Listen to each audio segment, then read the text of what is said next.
Good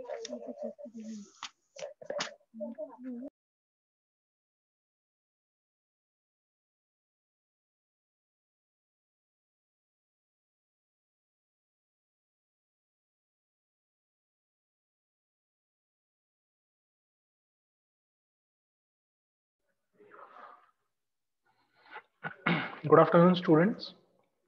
Let's start with our today's lecture about our paper plant physiology. We are discussing about the topic transpiration. So I think up to last lecture we have finished up to significance of transpiration. Is it clear? Yes, sir. Okay, म्हणजे significance पर्यंत आपलं last lecture पर्यंत सगळं म्हणजे आपलं topic cover झालंय. आज आपण पुढचे 3 पॉइंट्स घेणार आहोत. Anti transpirants, guttation and exudation. So these 3 points we are going to discuss now. So let's start with them.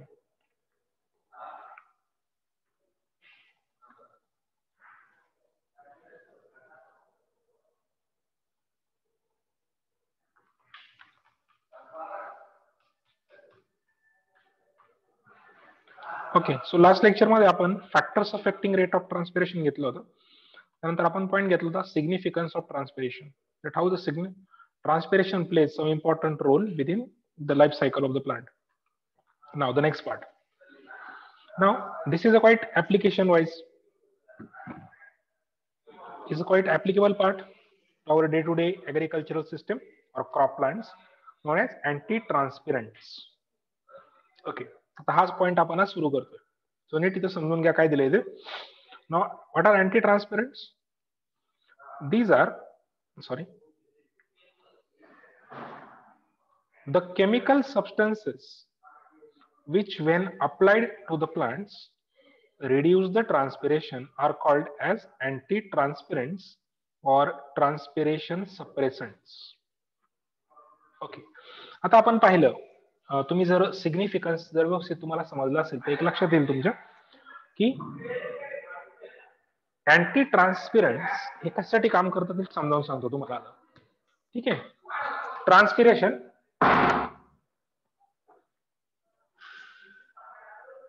Transpiration मध्ये आपण पाहिले की तिथे म्हणजे प्लांट जेवढं पाणी ऍब्सॉर्ब करतं त्याच्या जवळजवळ 98 to 99% वॉटर हे लॉस करतं पूर्ण ट्रान्सपिरेशन मधून. बरोबर, म्हणजे आपण एखाद्या क्रॉपला जेवढं पाणी देतो त्यातलं 98 to 99% वॉटर हे ट्रान्सपिरेशन म्हणून उडून जातं. ते गरजेचं आहे, बट कधी, जेव्हा कंडिशन सगळे फेवरेबल असते. पण समजा उन्हाळ्याचे दिवस आहे, दुष्काळ पडलाय, तुम्ही त्याला पाणी देताय आणि ते पाणी उडून जातंय, व्हॉट विल हॅपन? पाणी तर लॉस होतच, also it is going to affect your crop plant. तर मग मार्केटमध्ये असे काही केमिकल्स आपल्याला मिळतात की जे केमिकल्स आपण त्या प्लांटवरती स्प्रे करतो. ज्या तुम्हाला माहिती आहे, आपण कीटकनाशक फवारतो किंवा आणखी हर्बिसाइड वगैरे, तणनाशक वगैरे आपण आपल्या क्रॉप्सवरती फवारतो ना शेतामध्ये. तसे हे केमिकल्स आहेत की जे त्या प्लांटला जर आपण अप्लाय केले तर मग ते ट्रान्सपिरेशनचा रेट हा कमी करतात. कळतंय काय सांगतोय? So what are anti transpirants? These are chemical substances which are when applied to plants reduce the transpiration. म्हणजे असे केमिकल्स आहेत की जे आपण प्लांटला अप्लाय केले म्हणजे स्प्रे वगैरे केले तर ते ट्रान्सपिरेशन हे रिड्यूस करतात. म्हणजे आपल्या पाण्याची बचत होते, आपलं क्रॉप सर्व्हाइव्ह होतं.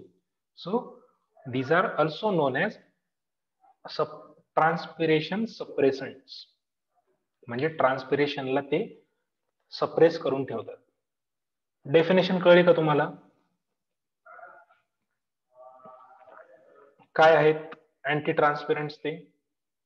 ठीक आहे, अँटी ट्रान्सपिरंट्स इज व्हॉट? ट्रान्सपिरंट म्हणले की दीज आर अगेन्स्ट ट्रान्सपिरेशन. समजतंय?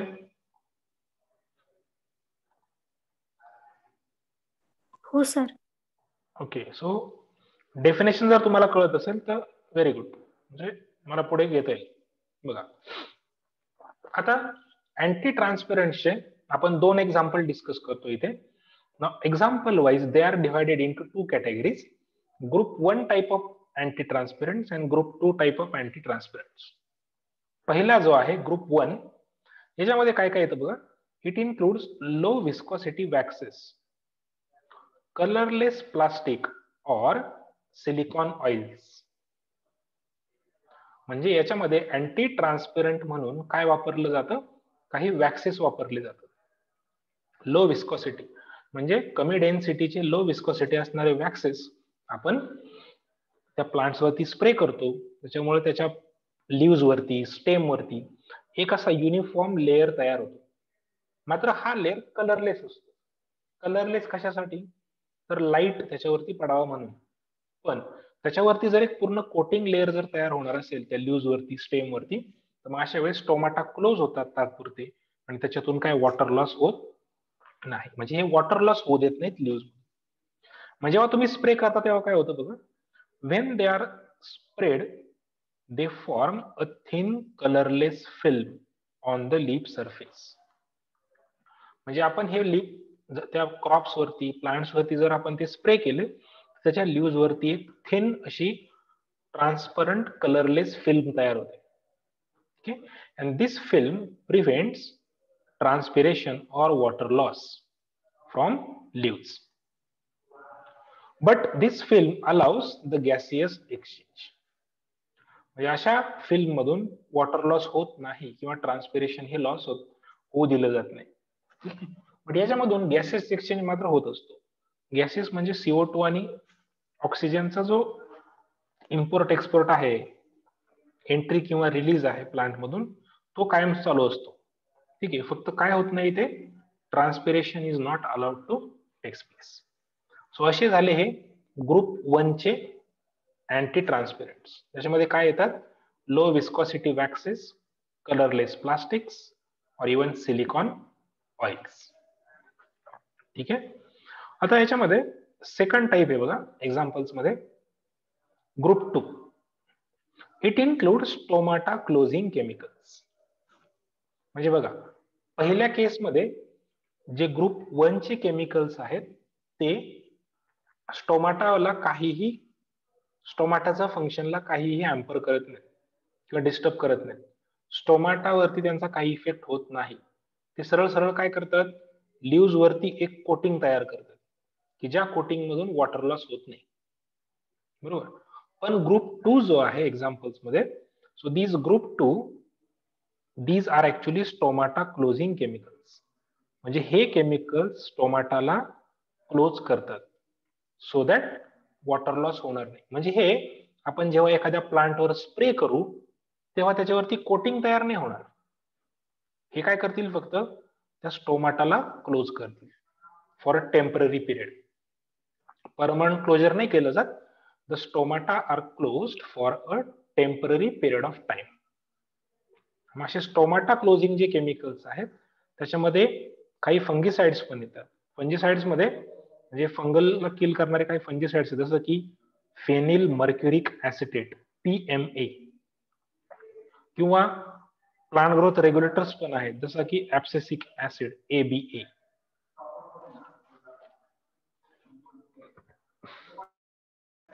तर हे दोन फार फेमस ग्रुप 2 केमिकल्स आहेत किंवा अँटी ट्रान्सपेरंट्स आहेत. पहिला आहे फेनिल मर्क्युरिक ऍसिटेट आणि दुसरा आहे ऍब्सिसिक ऍसिड. दोन्ही वेगवेगळ्या कॅटेगरीचे आहेत. PMA belongs to fungicides while ABA belongs to plant growth regulators. Right?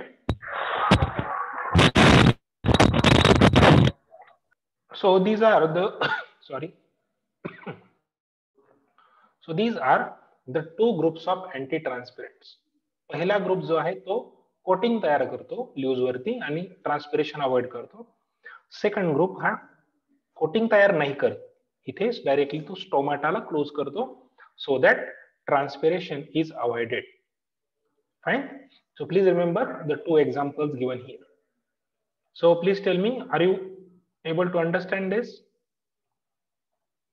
examples or differences between these two? Yes or no? Yes, sir. Okay. Now the next part. Next point is essential features of anti-transpirants. Now what should be the essential features of anti transpirants, what is required in anti transpirants, काय काय पाहिजे, बरोबर, त्यांच्या characteristic काय पाहिजे. म्हणजे जेव्हा तुम्ही एक अँटी ट्रान्सपरंट सिलेक्ट करता, so it should be suitable for the plant, बरोबर. म्हणजे तुम्ही अँटी ट्रान्सपरंट स्प्रे कशासाठी केलाय, ते प्लांट जगवण्यासाठी, बरोबर. पण तो जर हार्मफुल इफेक्ट दाखवणार असेल आणि तुमचं प्लांट जर मरणार असेल, it is of no use. आणि म्हणून अँटी ट्रान्सपरंट्स मध्ये काही पर्टिक्युलर कॅरेक्टरिस्टिक असणं गरजेचं आहे. ते कुठले आहेत ते आपण बघूया. पहिला पॉइंट आहे बघा important, it should be non toxic to plants. ही तर पहिली प्रायोरिटी आपली. म्हणजे anti transpirant should not be have any toxic effect on the plant.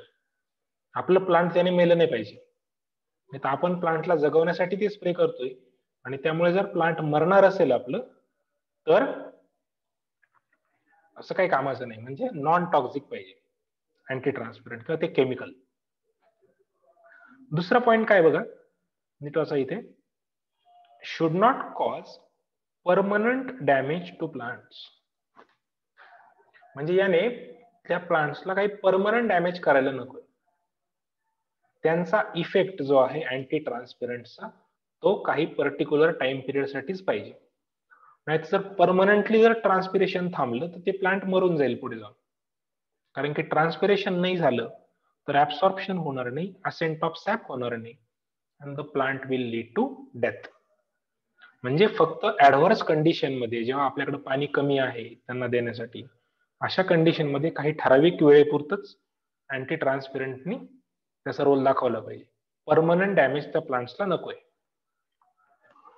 Third point काय आहे, their effect should be specific to guard cells only. जर ते stomata closing chemicals असतील ग्रुप 2 चे, तर त्यांचा इफेक्ट हा फक्त स्पेसिफिकली कोणावरती झाला पाहिजे, guard cells only. So guard cells be only be affect, बाकीच्या कुठल्याही दुसऱ्या प्लांटच्या सेल्स वरती त्याचा काही निगेटिव्ह इफेक्ट नको आहे. तसं जर झालं तर once again the survival of the plant is in danger. So the effect of the anti-transparent chemical should be specific to guard cells only. Okay. हे 3 पॉइंट समजतात का तुम्हाला, मला सांगा व्यवस्थित. सोपे आहेत समजायला बऱ्यापैकी. काय सांगतोय कळतंय का बाळांनो? Yes sir. ओके.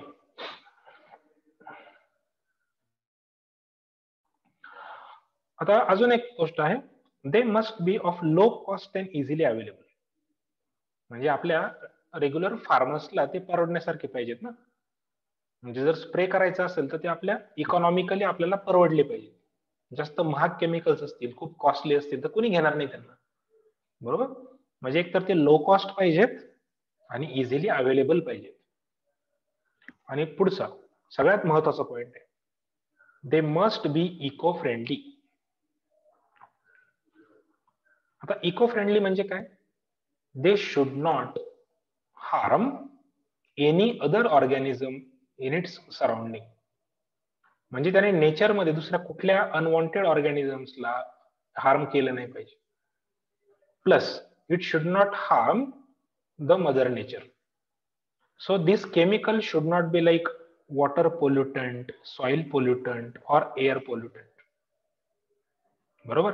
म्हणजे तो केमिकल जो आहे तो एन्व्हायरमेंट फ्रेंडली पाहिजे, as well as it should not be harmful to the other organisms like other plants and other animals also. दुसऱ्या अॅनिमल्सला किंवा तिथली जी बायोडायव्हर्सिटी आहे त्याच्यावर त्याचा परिणाम कुठे व्हायला नको, along with the environment. So these are the essential features of anti-transparents. So please tell me, have you understood these 5 points? Yes, sir. Yes, sir. Okay. आता हे कुठे कुठे अप्लाय करतात, पुढचा पॉइंट आहे बघा याच्यामधलाच, applications of anti transpirants. First point काय दिलाय बघा इथे, फील्ड क्रॉप्स. बरोबर, म्हणजे फील्ड क्रॉप्स मध्ये ऍप्लिकेशन करतात कशासाठी? To save the crops from drought conditions. जेव्हा पाण्याची कमतरता असते, उन्हाळा असतो कडक, पाणी नसेल, तेव्हा आपण आपले शेतातले क्रॉप्स याने सेव्ह करू शकतो. बरोबर, जेव्हा पाणी कमी असेल तेव्हा. Plus it is also helpful in the transport of fruits and fruit plants. बऱ्याच वेळा अँटी ट्रान्सपरंट्स हे फ्रुट्स वरती सुद्धा स्प्रे करतात. आता बघा, तुम्हाला माहिती आहे की फळं फुलं सुकून जातात लवकर. आपण तोडल्यानंतर जर मार्केटपर्यंत लवकर नाही पोहोचले तर ते सुकून जातील. त्याला काय तेवढे आपल्याला पाहिजे तेवढं त्याचं बेनिफिट मिळणार नाही. बरोबर, मग असं होऊ नये म्हणून त्याच्यावरती केमिकल स्प्रे करतात, ट्रान्सपरंट स्प्रे करतात. अँटी ट्रान्सपरंट्स म्हणजे ते फ्रेश राहतात, त्यातलं पाणी उडून जात नाही, इव्हॅपरेट होत नाही, and they remains to be fresh. तुम्हाला बेस्ट एक्झाम्पल सांगतो याचं. ऍपल मध्ये, ऍपल वरती वॅक्सी कोटिंग केलं जातं. आपण जे ऍपल आणतो मार्केटमधून ते वर महिने ताजे राहतात, कारण त्याच्यावरती वॅक्सी कोटिंग केलेलं असतं. एक थिन वॅक्सची लेअर त्याच्यावरती कोट केलेली असते. ठीक आहे, आणि म्हणून तुम्हाला ऍपल्स हे महिने टिकल्यासारखे दिसतात ट्रान्सपोर्ट मध्ये सुद्धा आणि त्या फळ विकणाऱ्यांकडे सुद्धा, कारण त्याच्यावरती वॅक्सी कोटिंग स्प्रे केलं जातं. ठीक आहे, माहित असावं तुम्हाला. नंतर fruit cracks, they reduce the absorption of water during rainfall. तुम्ही पाहिलं असेल बघा, कधी कधी जर खूप पाऊस जर पडला तर झाडावरतीच त्या फ्रुट्सला क्रॅक जातात. खास करून सीताफळ वगैरे मध्ये तसं होतं. खूप जर पाऊस चालू असेल ना तर सीताफळामध्ये त्या फळाला क्रॅक जातात, ते फ्रूट झाडावरच फुटतात. ठीक आहे, म्हणजे हे होऊ नये म्हणून त्याच्यावरती अँटी ट्रान्सपरंट स्प्रे केलं जातं, जेणेकरून ते बाहेरून वॉटर ऍब्सॉर्ब करणार नाहीत. नंतर ऑर्नामेंटल प्लांट्स, जे डेकोरेशनचे प्लांट्स आहे, खास करून आपले फुलं आणि पानं. जे बघा, तुम्हाला माहित असतील आपल्याकडे काही फुलं पिकत नाहीत, पण ते फुलं कुठनं तरी लांबून आपल्याकडे दुरून ट्रान्सपोर्ट केले जातात, आणि त्या ट्रान्सपोर्ट मध्ये त्यांचं ड्राईंग होऊ नये किंवा डेसिकेशन होऊ नये. So you need to keep the flowers and foliage fresh for longer period of time. आपल्याला ते फुलं पानं जे असतात डेकोरेशनसाठी वापरायचे ते खूप लॉंगर पिरियड साठी फ्रेश पाहिजे, आणि हे करण्यासाठी सुद्धा त्याच्यावरती अँटी ट्रान्सपरंट केमिकल स्प्रे केले जातात, म्हणजे ते ड्राय होत नाहीत आणि लॉंगर पिरियड साठी फ्रेश राहतात. पुढचा पॉइंट आहे लॉन डेव्हलपमेंट. आता लॉन माहिती आहे सर्वांना, बरोबर. आपण हरळीच्या सायनाडॉनच्या वेगवेगळ्या व्हरायटीज लावून लॉन डेव्हलप करतात लोक, बरोबर. पण जेव्हा पाणी नसेल अवेलेबल, जास्त समजा उन्हाळ्याच्या मध्ये दिवसामध्ये जर पाणी वगैरे कमी पडलं तर त्या केसमध्ये त्याच्यावरती अँटी ट्रान्सपरंट स्प्रे केले जातात लॉन वरती, जेव्हा वॉटर अनअवेलेबल असेल. म्हणून तो लॉन जो आहे तो वाळून जात नाही उन्हाळ्याच्या दिवसामध्ये, तो तसाच फ्रेश राहतो, कारण त्याच्यावरती जनरली अँटी ट्रान्सपरंट स्प्रे करतात जर पाणी कमी असेल तर. असे हे 5 ते 6 ऍप्लिकेशन झाले फ्रूट क्रॉप्स, नंतर ट्रान्सपोर्ट ऑफ फ्रुट्स, नंतर फ्रूट क्रॅक्स वरती, ऑर्नामेंटल प्लांट साठी आणि लॉन डेव्हलपमेंट साठी. So please tell me, have you understood these applications? Yes sir. Okay, मग आता तुम्हाला जर थेरॉटिकल एक्झाम्स मध्ये याच्यावरती जर एक शॉर्ट आन्सर टाइप क्वेश्चन विचारला गेला, right a note on anti transparent, तर इथपर्यंत मी जेवढं घेतलं तेवढं सगळं लिहायचं. त्याची डेफिनेशन लिहायची, त्याचे 2 एक्झाम्पल लिहायची, ग्रुप 1 ग्रुप 2, नंतर त्याची कॅरेक्टरिस्टिक किंवा फीचर्स लिहायची, आणि शेवटी लिहायचं ऍप्लिकेशन्स. कळतंय का? यातला सेपरेट पॉइंट जर विचारला तर तो वेगळा, पण जर टुगेदरली एक फक्त असं विचारलं की you are suppose to write down about anti transparent, then everything you should mention in theoretical exams. Okay, so this is all about anti-transparents. Now the next point we are going to discuss is guttation, Guttation. आता guttation म्हणजे काय हे नीट आपण समजून घेऊ. याची definition दिली बघा पहिल्या सेंटेन्स मध्ये इथे मी, the loss of water in liquid form from uninjured, अरे अटेंडन्स कोणी दिली मध्येच, मी सायन्सचं का अटेंडन्स द्यायला तुम्हाला? बरंच का अटेंडन्स म्हणतात काही कळत नाही. Loss of water in liquid form from uninjured apex or leaf margins is called as guttation. म्हणजे आता बघा, ट्रान्सपिरेशन म्हणजे कुठल्या फॉर्म मध्ये वॉटर लॉस होत होतं? सांगा पटकन चला. Vapour form. करेक्ट. जर ते वॉटर लिक्विड फॉर्म मध्ये जर लॉस होणार असेल, वॉटर त्याच्या लिक्विड स्टेट मध्ये जर लॉस होणार असेल तर त्या प्रोसेसला काय म्हटलं जातं? गटेशन. डेफिनेशन फार सोपी. पण पुढे एक वाक्य टाकलंय आपण, अनइंज्युर्ड अपेक्स ऑर लीफ मार्जिन्स. म्हणजे नॅचरली असं काहीतरी आहे ज्याच्यामधून एक गटेशन होतं. त्याला कुठली इंजुरी झालेली नाही, काही नाही, तरी सुद्धा त्याच्यातून वॉटर हे लिक्विड फॉर्म मध्ये जर लॉस होणार असेल प्लांट्स मधून, त्याला म्हटलं जातं गटेशन. ह्याची अमाऊंट जी आहे ती निग्लिजिबल असते. म्हणजे ट्रान्सपिरेशनच्या कंपॅरिझन मध्ये amount of water loss through guttation is very negligible, very less. जवळजवळ 333 जेनेरा आहेत, 115 स्पीसीज फॅमिलीज मधले, त्याच्यामध्ये आपल्याला गटेशन बघायला मिळतं. कुठले कुठले आहेत examples? Best examples of solanum, grasses, generally monocots आहेत, नेफ्रोलेपिस आहे, स्ट्रॉबेरीज मध्ये, कोकोरबीट्स मध्ये आपल्याला छान गटेशन बघायला मिळतं. ठीक आहे. आता गटेशन नेमकं कसं असतं हे तुम्हाला मी पुढच्या इमेज मध्ये सांगतो. ओके, हे दिसते का पिक्चर आता सगळ्यांना? So these are the some images of guttation. याला मराठीत काय म्हणतो आपण, सांगू शकेल का कोणी?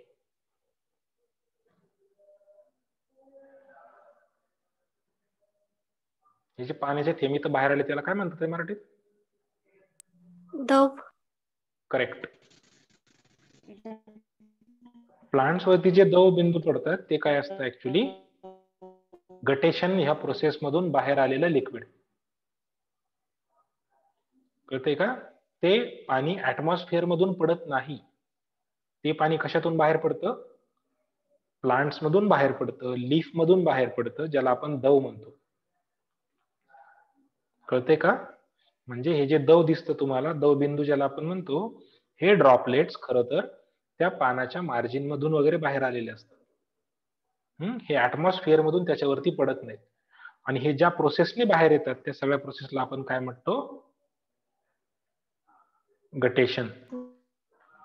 इथं बघा, दोन्ही पिक्चर मध्ये तुम्हाला क्लिअरली छान दिसतं, त्याच्यामध्ये वॉटर ड्रॉपलेट्स बाहेर आलेले दिसतात.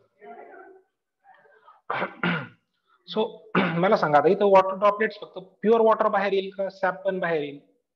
काय वाटतं तुम्हाला? Right, it's not a pure water. हे काय डिस्टिल वॉटर नाहीये.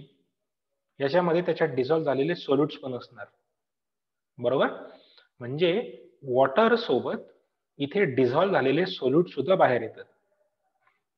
सो दिस, हे बघा पुढे काय दिलं आता नीट वाचा.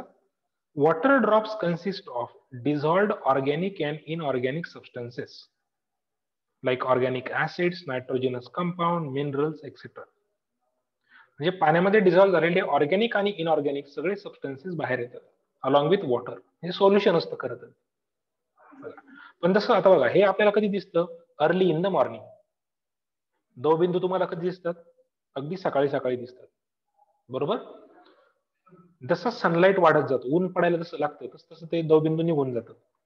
म्हणजे होतं काय ऍक्च्युली? दिस वॉटर ड्रॉपलेट्स इव्हॅपरेट्स. हे दव सगळं इव्हॅपरेट होतं. मग आता वॉटर इव्हॅपरेट होईल, त्यातले मिनरल्स इव्हॅपरेट होतील का?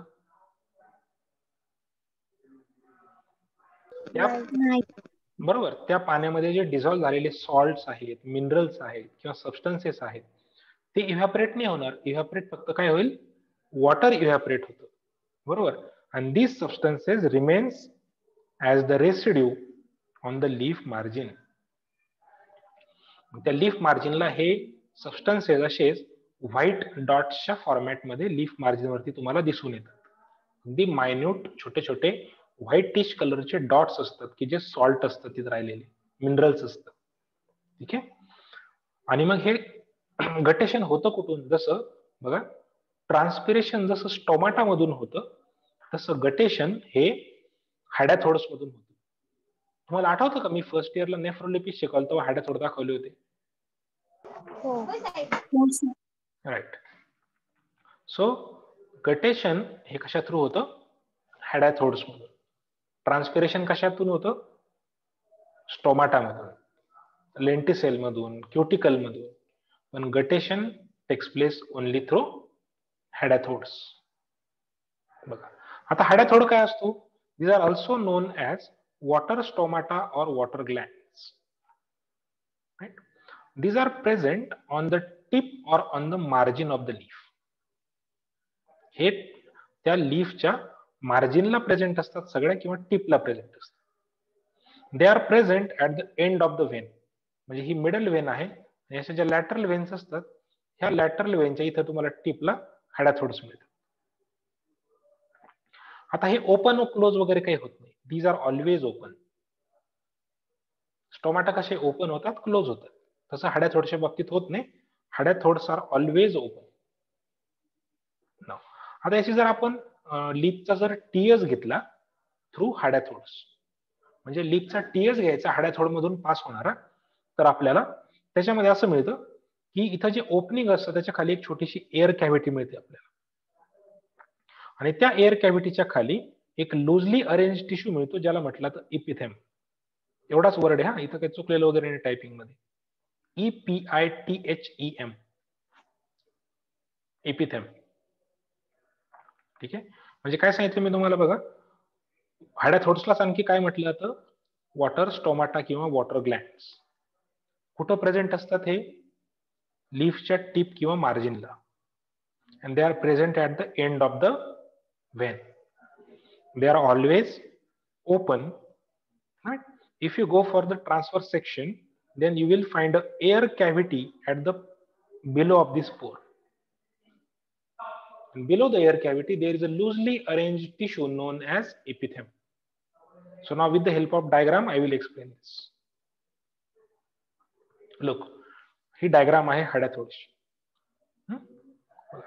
इथे आहे हा वॉटर स्टोमाटा. म्हणजे इथं हा जो पॉइंट दाखवलाय हा काय दाखवतो तुम्हाला?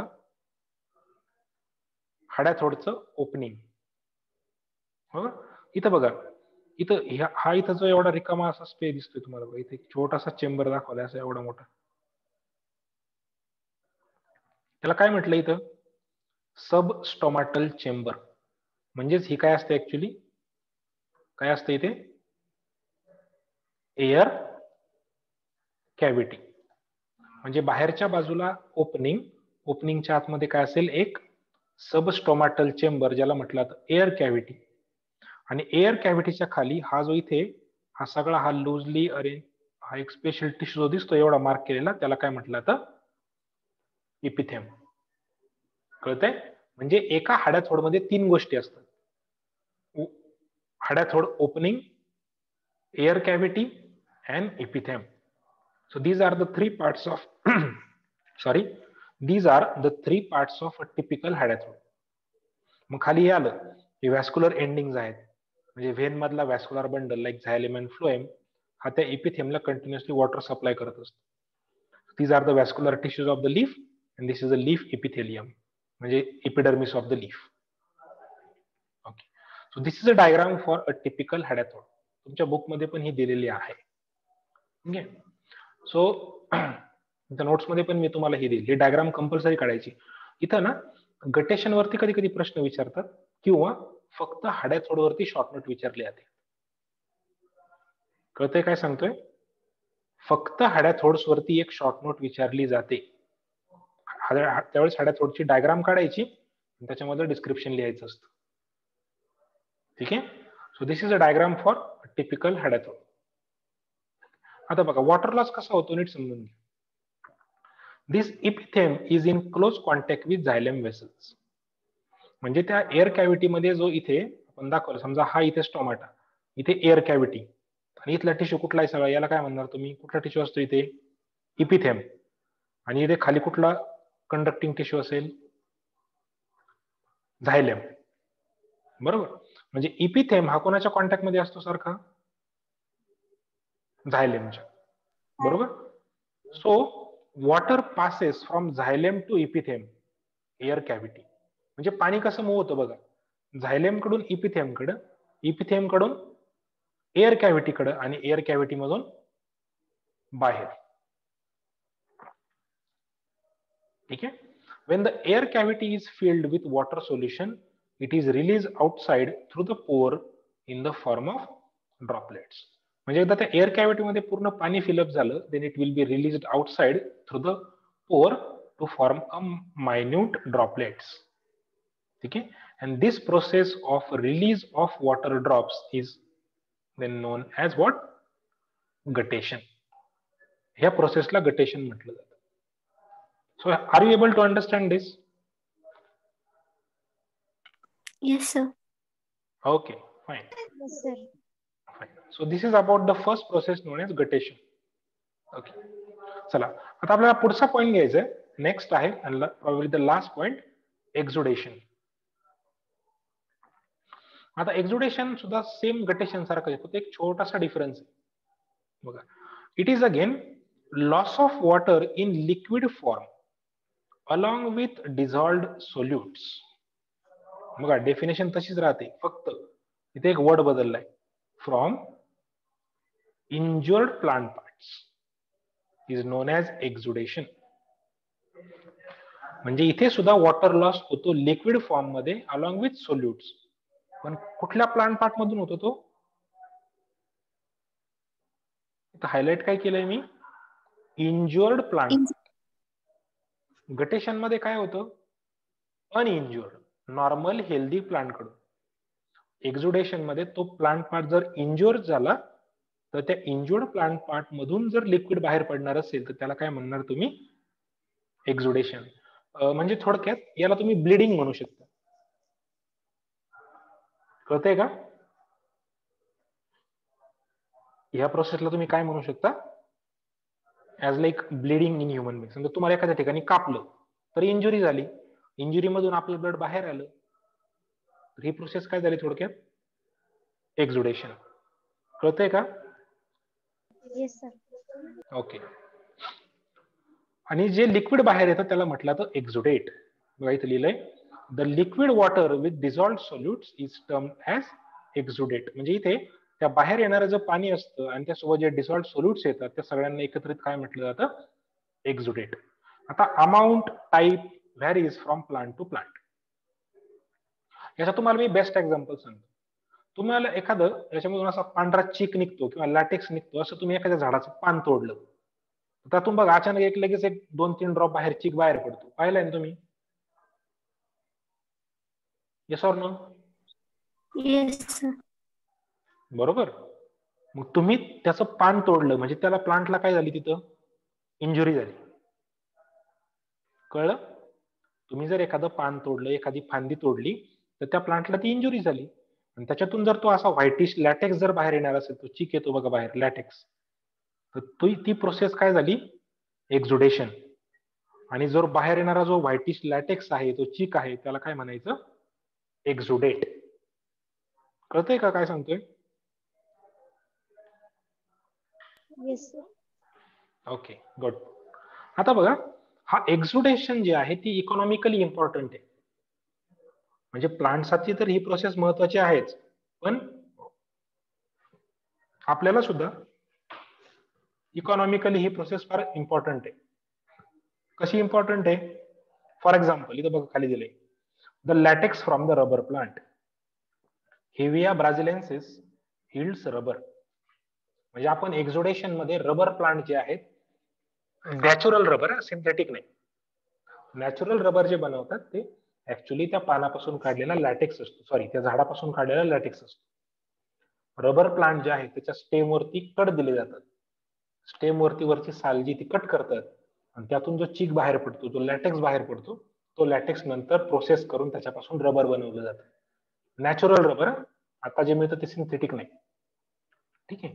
हे नॅचरल रबर जे बनतं ते रबर प्लांट पासून बनतं. म्हणजे तसं फायद्याचा आहे आपल्या हा लॅटेक्स. बरोबर. म्हणजे एक्झुडेशन प्रोसेस ही काही प्लांट्स मध्ये ह्युमन बिईंगला इकॉनॉमिकली इम्पॉर्टंट आहे. सो मला सांगा, एक्झुडेशन कळलं का तुम्हाला? एवढंच याच्यामध्ये. कळलं का व्यवस्थित? हो सर.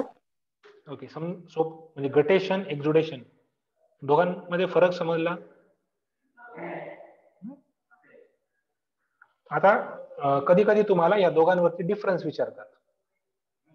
म्हणजे एक क्वेश्चन असू शकतो, डिफरन्शिएट बिटवीन और कम्पेअर बिटवीन गटेशन अँड एक्झुडेशन. तर मी काय करतो, जेव्हा तुम्हाला मी नोट्स प्रोव्हाइड करेल ना, तर त्यावेळेस हे तुम्हाला एक त्याच्यामध्ये कम्पॅरेटिव्ह चार्ट दोघांचा बनवून देतो, तो टाकून देतो त्याच्यामध्ये. तुम्ही तो नंतर वाचून घ्या. दोघांचा सेम आहे. आता जे आपण शिकलो तेच सगळं त्याच्यामध्ये असेल, फक्त ते टेबलमध्ये प्रॉपरली तुम्हाला अरेंज करून देतो. चालेल का? ठीक आहे. आणि हो, सर. महत्वाचं, हा, मी मागच्या 2 चॅप्टरच्या नोट्स गुगल क्लासरूमला अपलोड केल्यात. बघितल्या काय बाळांनो तुम्ही? हो सर. हा, नसतील बघितल्या तर बघा. गुगल क्लासरूमला ऑलरेडी मागच्या 2 चॅप्टरच्या नोट्स मी टाकल्यात पीडीएफ करून. तिथे अटॅचमेंट बघा, पीडीएफ मध्ये आहेत. सर्वांनी चेक करा, त्या स्टडी करा त्याचा. ठीक आहे. गाळ राहू नका तुम्ही घरी म्हणून असं समजा की अभ्यास नाही करायचा. सर्वांनी अभ्यास चालू ठेवायचा. युनिट लक्षात ठेवा सर्वांनी, अभ्यासात कोणी हायगाई करायची नाही. बरं चला, तुमची अटेंडन्स नोट डाऊन करा पटपट. चला सर्वांनी quickly attendance. Attendance note down करा चॅट बॉक्स मध्ये. चला, आपला हा चॅप्टर इथे संपला. आपला तिसरा चॅप्टर जो आहे ट्रान्सपिरेशनचा, तो चॅप्टर इथे संपला. आता आपला फक्त पहिलं क्रेडिट संपलं. ठीक आहे. आता आपलं राहिलंय फक्त सेकंड क्रेडिट. आपण ते सुरू करणार आता पुढच्या लेक्चर मध्ये. ठीक आहे. Okay sir. पहिलं क्रेडिट संपलं आपलं. पण 3 चॅप्टर शिकून झालेत माझे, इंट्रोडक्शन धरून 4. पण 3 तर चॅप्टर पूर्ण झाले, ऍब्सॉर्प्शन, असेंट आणि ट्रान्सपिरेशन. उद्याच्या लेक्चर मध्ये पुढच्या क्रेडिट मधला 4था चॅप्टर चालू होणार. ठीक आहे. चला थांबूया आपण इथे आता. बाकीचं उद्या बघूया. हे व्यवस्थित अभ्यास करायचा. डाऊट्स असतील तर मला विचारायचे.